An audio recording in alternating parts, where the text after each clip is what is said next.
Guys, welcome to my YouTube channel. So ngayon, pasensya na kayo kasi ngayon lang ulit ako makapag-upload ng video. And pasensya na rin kayo sa mga nangyayari ngayon talaga guys. At ngayon talaga wala talaga muna. And ngayon lang ulit ako makakapag-upload. So ngayon guys, supportahan nyo sana ako at mag-like kayo, mag-follow and share na rin kayo. Ngayon guys, hanapin nyo yung page ko, mag-follow kayo roon, mag-like, comment kayo doon. Ngayon,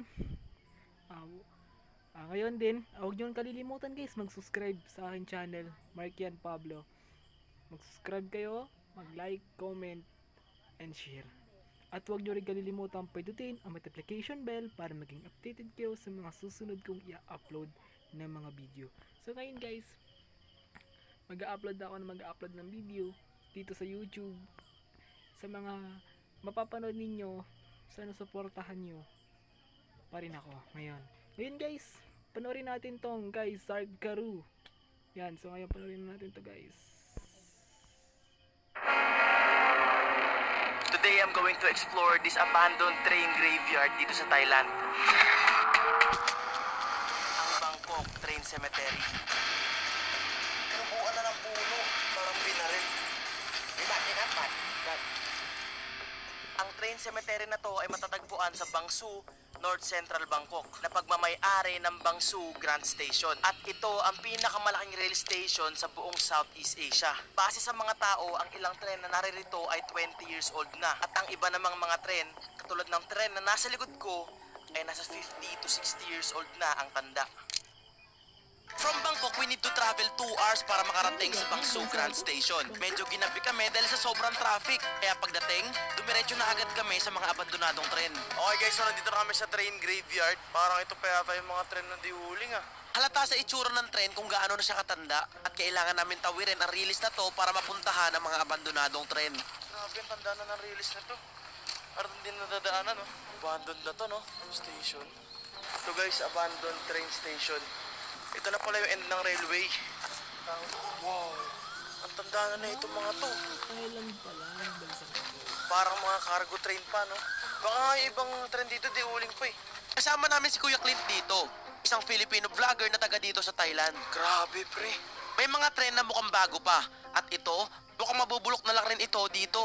Okay guys, papasukin na namin yung main. Tingnan mo yung kulay.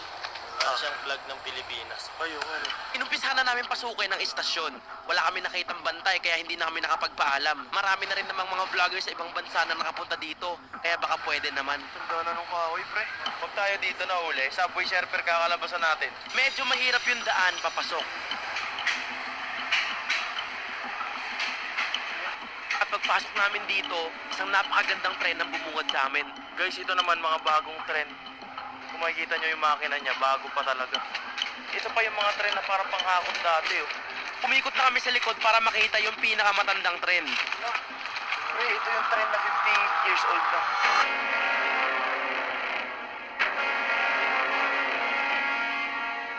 At ngayon, titignan natin kung anong meron sa loob. Okay guys, ito yung loob ng abandonadong tren. This is a 50-year-old train. Grabe yun.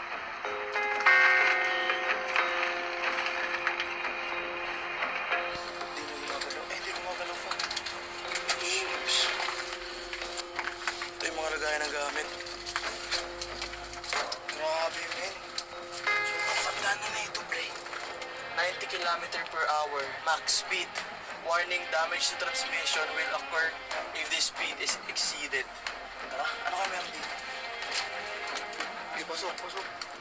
Ano to? Hintayan. Hindi yan. Kita ba yan? Hindi.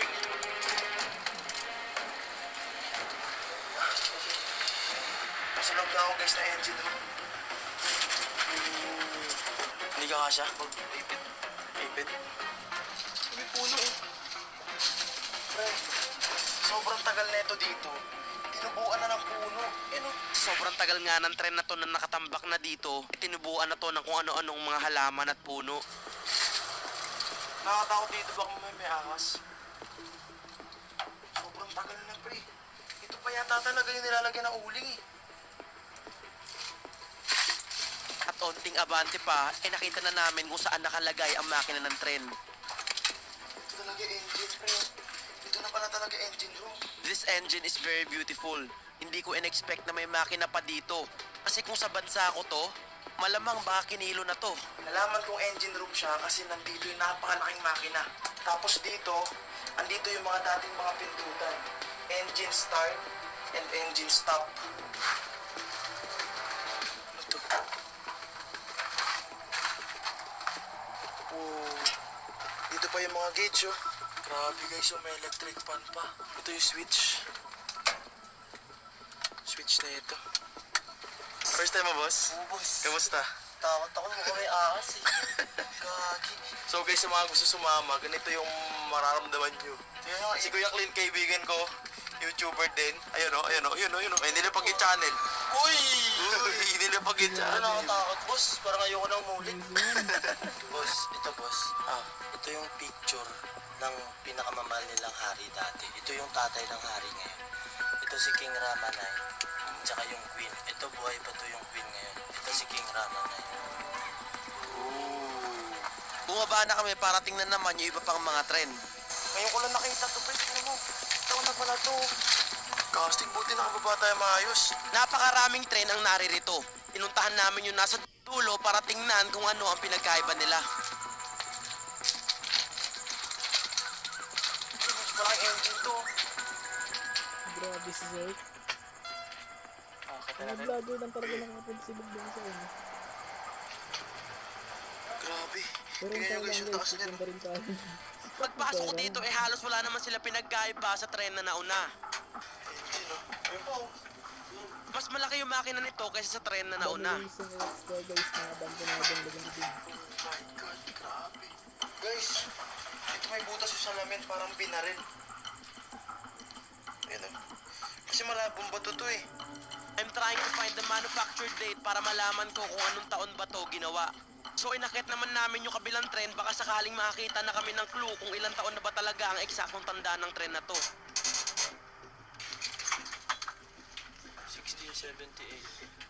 1678 pare. Pero pakiramdam ko serial number lang yan at hindi yan yung year kung kailan ba talaga to ginawa. Ito. Ito guys, baka meron tayo dito makitang clue. Pero instruction lang pala to kung paano to gamitin. Careful attention to service. Cleaner with crawling engine. Iba yan. We tried to seek for more details but we failed to find some. Kaya bumaba na kami at pagbaba namin, ito na ang nangyari. Palabas na sana kami nang may bigla akong makitang taong papunta sa amin.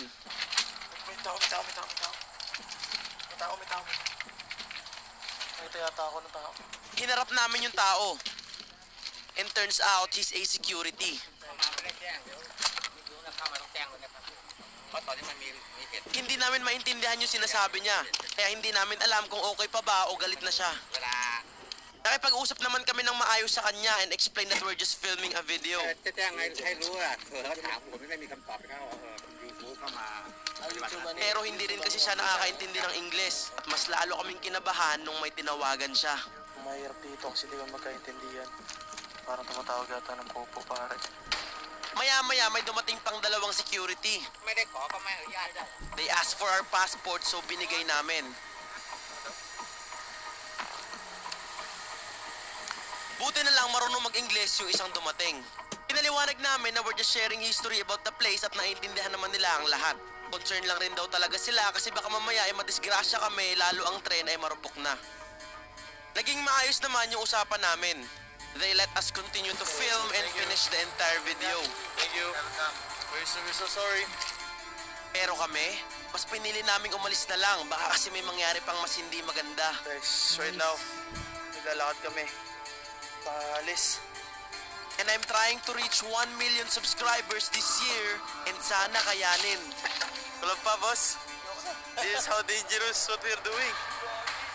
Ayun, tawag na. Limitless. Limitless.